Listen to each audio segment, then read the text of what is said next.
ભાઈ એક તારી મદદ જોઈ છે. બોલ ને મોટા, પૈસા સિવાય ગમે માગ. અરે પૈસા નહીં હવે. હા તો પછી બીજું કઈ કોઈ છોકરી નંબર નો માંગતો, બીજું બોલ. અરે ઓલા સીમા ભાભી હે ને મારા ઘરની સામે, હા હા એને એકચ્યુઅલી માં હે ને આજ રાતે મારે હે ને ભગાડવાનો પ્લાન હે. હે હું કીધું? અરે એના ઘરવાળાથી ત્રાસી ગયા છે.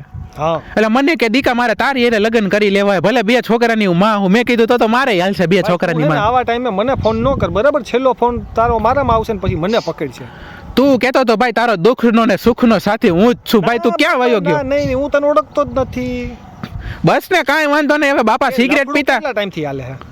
લફડા ને તો થોડુંક હવે માન ને 1.5 મહિના જેવું થયું એ. 1.5 મહિના? તો ભાભી મને કા સામે દાંત કાઢતી હતી મારી સામે? તારી સામે દાંત કાઢે જ ને, તું એનો જેઠ થા ને. એટલે જેઠ એટલે મારો ભાઈ થા ને ભાઈ. હવે એવી રીતે હવે ત્યાંથી મેં એને ચીટીને ઘા કર્યો તો ત્યારે મારી સામે સ્માઈલ કરી હતી એને.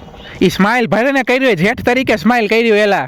એલા તું હાલી હું નીકળતો મેં તું ફેકસ. એલા ભાઈ મેં વકીલ હારે વાત કરી લીધી બરોબર, 15,000 માં બધું ડન થઈ જાય, કોર્ટ મેરેજ થઈ જાય. પણ તારે એના ઘરવાળાનું ધ્યાન રાખવાનું કે ઈ અમારી પાછળ આવો ન જોઈએ.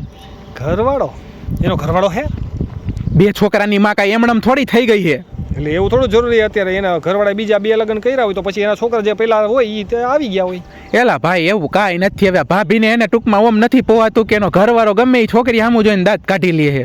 તો અત્યારે તું કેટલા વાગે જવાનો છે? અત્યારે નહીં, જ રાતે ભગાડવાનો પ્લાન છે. હા તો ભાઈ તું હે ને ફોન મૂકી દે પ્રેમથી, તાર જેને ફોન કરવો એને કર, મન ન કરતો.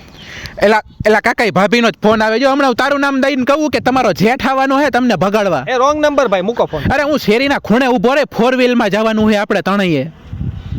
હાલો લ્યો, દુઃખનો ને સુખનો સાથી. આટલામાં ફોન મૂકી દીધો.